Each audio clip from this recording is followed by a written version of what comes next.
Dan kali ini edisinya sangat spesial karena kita berada di pusat ekuatornya Sumatera Barat. Itulah negara mengakui hak-hak warga negaranya untuk memilih.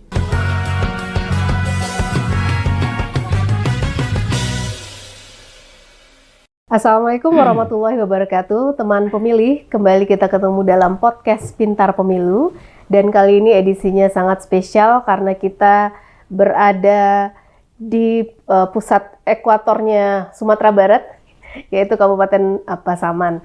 Dan saat ini sudah hadir bersama kita Bapak Dr. Juli Yusran MSI yang merupakan Ketua Divisi Teknis Penyelenggaraan Pemilu KPU Kabupaten Pasaman. Nanti kita akan berbincang lebih lanjut dengan beliau terkait penyelenggaraan pemungutan suara ulang untuk pemilihan Bupati dan Wakil Bupati di Kabupaten Pasaman. Karena seperti yang teman pemilih ketahui, memang untuk pelaksanaan pilkada kita di Sumatera Barat sudah bisa dikatakan hampir selesai seluruh tahapannya, namun masih ada satu pekerjaan lagi yang harus diselesaikan oleh KPU Kabupaten Pasaman dan juga tentunya dengan supervisi dari KPU Provinsi Sumatera Barat, yaitu pelaksanaan PSU. Baik, kita langsung sapa narasumber kita pada kesempatan ini. Assalamualaikum Pak Juli. Gimana Pak kabarnya? Alhamdulillah baik, sehat. Baik, meskipun dalam keadaan berpuasa dan bertepatan dengan bulan suci Ramadan ini, tapi Pak Juli dan tim di Pasaman harus tetap semangat bekerja ekstra keras juga ya Pak, di bulan ini untuk menyiapkan PSU. Nah, mungkin Pak Juli bisa bercerita atau memberikan informasi kepada teman pemilih kenapa sampai terjadi PSU di Kabupaten Pasaman ini, Pak? Ya, jadi sebelum ke situ, Bu, kita sudah melaksanakan semua tahapan pada pilkada 2004 yang lalu. Kemudian berhasil meraih partisipasi tingkat di Sumatera Barat itu ranking 2, ya. Iya. Partisipasi paling tinggi di angka 66,6%. Iya, luar biasa ya Pak. Luar biasa, cukup luar biasa.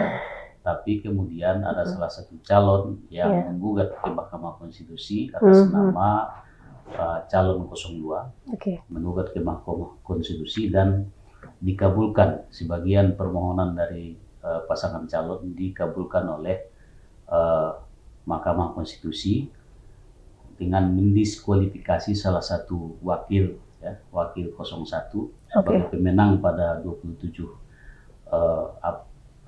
November yang lalu. Kemudian partai pengusung diberikan ruang untuk mengganti pasangan calon yang didiskualifikasi. Ya. Sekarang sudah ada penggantinya berarti ya Pak? Penggantian sudah melalui proses pencalonan dan kita sudah melakukan penelitian syarat calon dan syarat pencalonan yang pengganti.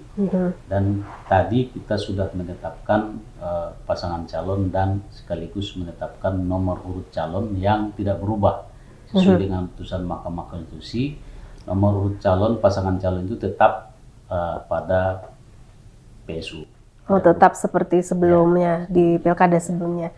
Nah, putusan MK ini kapan Pak dibacakan? Di bulan Februari ya?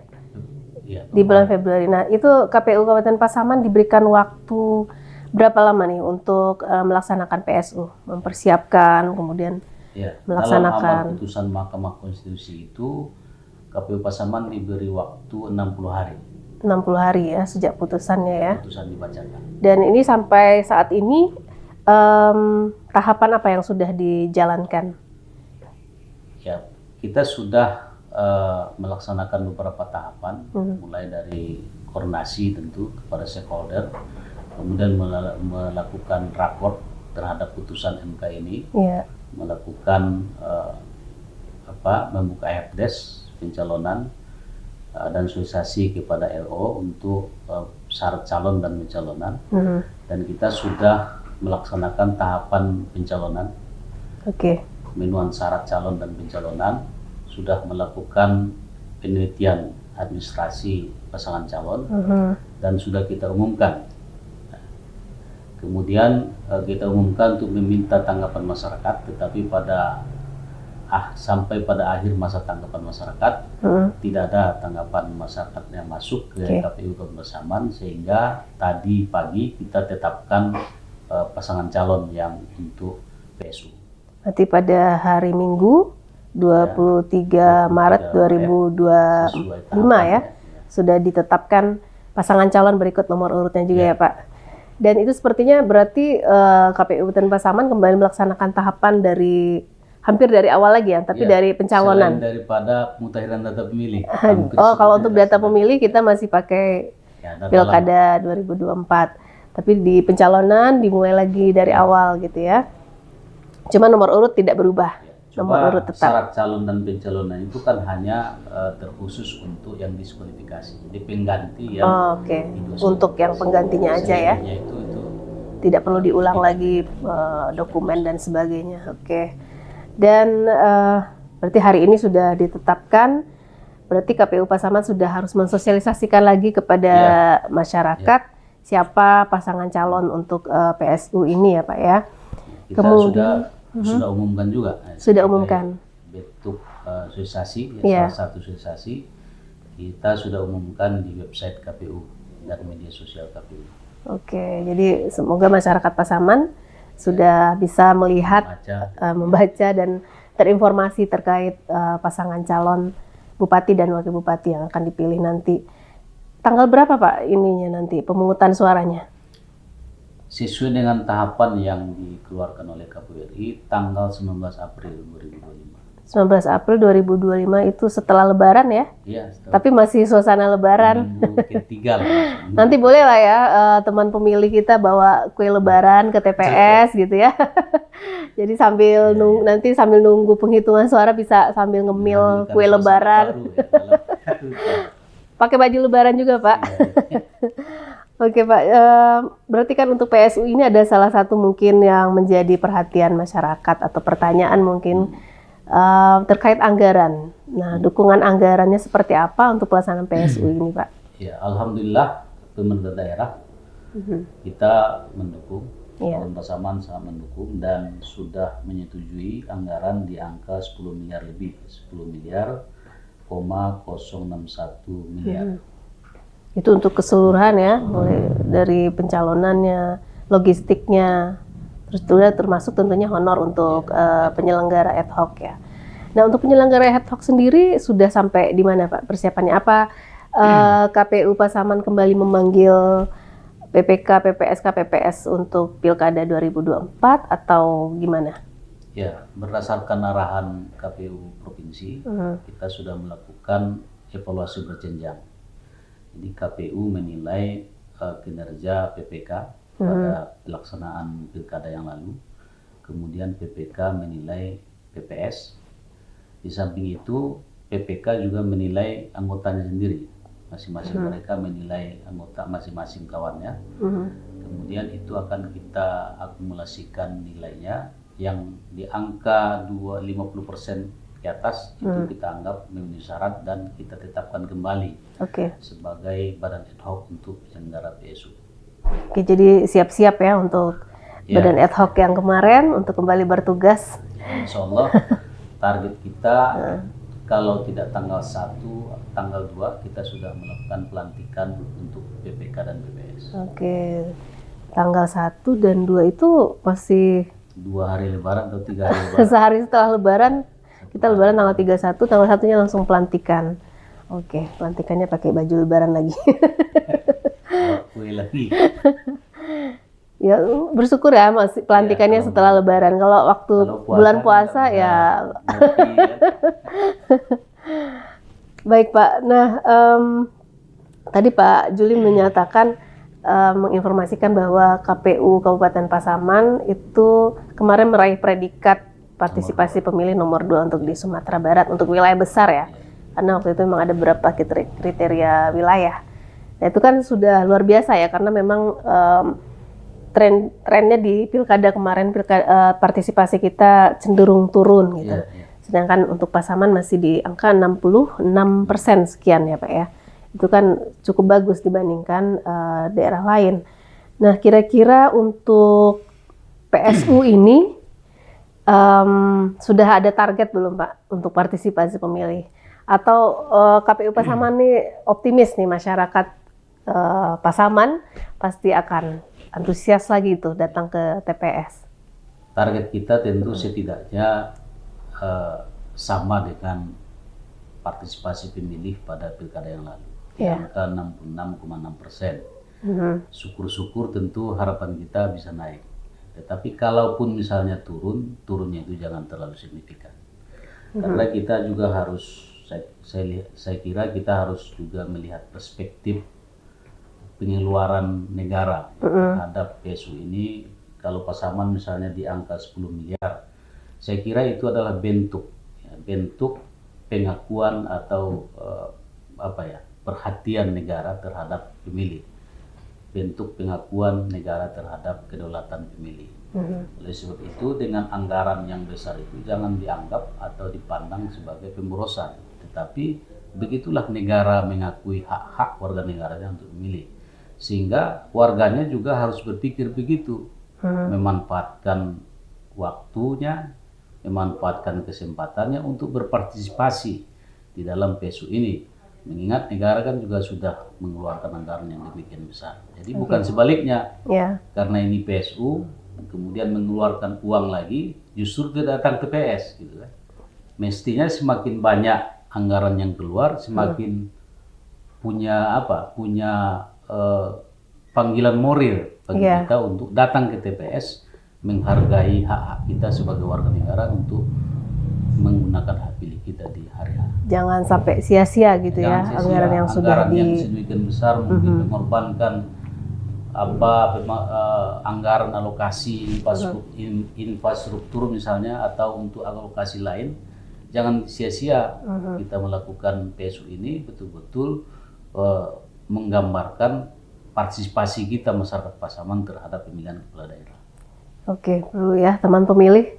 Itu intinya Pak Juli nih mengajak teman pemilih semua tetap semangat untuk datang ke TPS ya. Apalagi nanti kan habis Lebaran. Udah sekalian silaturahmi ya Pak, ketemu sama tetangga gitu ya, warga sekitar. Kan satu TPS tuh rata-rata masih satu wilayah tempat tinggal. Perkampungan lah kan satu. Jadi bisa dianggap sebagai silaturahmi warga juga ya, datang ke TPS tanggal 19 April 2025. Itu sudah dekat ya, semakin dekat ya Pak? Semakin dekat. Nah tadi kan terkait persiapan pencalonan sudah dijalankan, sudah ditetapkan, kemudian badan ad hoc nanti akan dilantik di tanggal 1. Nah kalau untuk logistik pilkadanya sendiri gimana Pak? Logistik PSU-nya? Kalau untuk bilik suara kita memakai bilik suara yang lalu, pilkada yang lalu. Tetapi untuk kotak suara memang kita melakukan pengadaan ulang secara keseluruhan, dan anggarannya itu sudah diakomodir oleh pemerintah daerah. Kalau surat suara pasti ini lagi surat suara dan kelengkapan lainnya di TPS, formulir-formulir gitu ya. Baik, berarti selama Ramadan ini nggak ada libur juga ya? Sabtu Minggu masuk juga. Sabtu Minggu masuk juga. Sementara yang instansi lain atau lembaga lain di bulan Ramadan ini kita dapat keringanan ya di jam kerja ya, bisa datang setengah jam lebih lambat dan pulang lebih awal. KPU Pasaman masih tetap lembur-lembur. Jam 11 malam masih di sini. Jam 11 malam masih di kantor. Terganggu nggak ini ibadah Ramadannya Pak? Alhamdulillah enggak. Insya Allah masih bisa sebagai ibadah saja. Ini bagian dari ibadah juga. Semoga pahalanya juga berlipat-lipat ya Pak. Karena ini bulan Ramadan loh. Mungkin waktu pilkada kemarin pahalanya 10, lah kalau di bulan Ramadan pahalanya bisa lebih gede lagi ya. Semoga ya Pak ya. Berarti insya Allah gimana nih optimisme Pak Juli untuk pelaksanaan PSU ini? Insya Allah berjalan lancar dengan semua persiapan yang sudah dilakukan. Saya yakin Kabupaten Pasaman bisa melewati ini dan melaksanakan PSU dengan sebaik-baiknya. Dan masyarakat saya kira atau saya yakin juga berpartisipasi di dalam menggunakan hak pilihnya di tanggal 19 April yang akan datang, karena ini merupakan hak konstitusional kita sebagai warga negara. Saya kira semua pihak, termasuk stakeholder ya, pemerintah daerah, kemudian Polres, pasangan calon sendiri, pokoknya seluruh stakeholder lah, termasuk pasangan calon, saya kira akan memaksimalkan upayanya untuk kualitas dan partisipasi pemilih di PSU yang akan datang. Oke, dan nanti masih ada tahapan kampanye juga ya Pak ya? Iya. Sebagai bentuk pengenalan lagi kepada masyarakat. Jadi KPU secara institusi diperintahkan oleh Mahkamah Konstitusi untuk melaksanakan 1 kali debat. Oh, masih ada debat lagi ya? Untuk menyampaikan visi misinya, pasangan calon menyampaikan visi misi. Kemudian ada juga jadwal untuk kampanye. Jadi pasangan calon juga bisa melakukan sosialisasi atau penyampaian visi misinya ke tengah-tengah masyarakat. Cuma di dalam arahan atau surat KPU 548 ya, itu selama 21 hari. Tapi ada informasinya akan dikurangi berdasarkan kemarin ada rapat ya dengan DPR segala macam. Mungkin akan dilaksanakan selama 7 hari, tapi kita jadi ini banget ya. Tapi kita belum menerima surat ya, putusan KPU RI terkait dengan pengurangan masa kampanye tersebut. Oke, berarti nanti masyarakat juga dapat menyaksikan debatnya. Itu nanti di media cetak, elektronik, maksudnya di elektronik TV atau radio? Iya, kita debatnya mungkin live streaming. Live streaming. Sampai sekarang kita diskusikan mungkin ini kan efisiensi juga. Live streaming di kanal YouTube KPU Kabupaten Pasaman.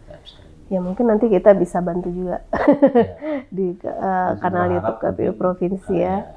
Kanal YouTube Provinsi kan.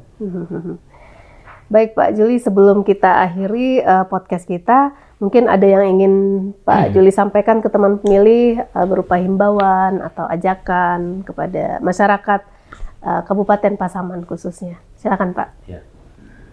Jadi pesan saya kepada seluruh pemilih di Kabupaten Pasaman hanya satu, bahwa seluruh warga negara yang sudah terdaftar di DPT dan sudah menggunakan hak pilihnya pada pilkada yang lalu diharapkan untuk bersama-sama antusias dan bersemangat kembali untuk datang ke TPS menggunakan hak pilihnya secara bertanggung jawab.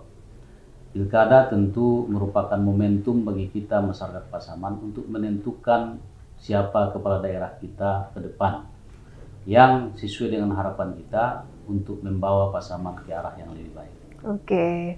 Baik, terima kasih Pak Juli atas waktunya dan informasi yang telah diberikan kepada teman pemilih semua. Kita mendoakan dan berharap tentunya pelaksanaan PSU pada tanggal 19 April 2025 nanti dan seluruh proses yang berjalan untuk menuju ke sana berjalan dengan lancar. Amin.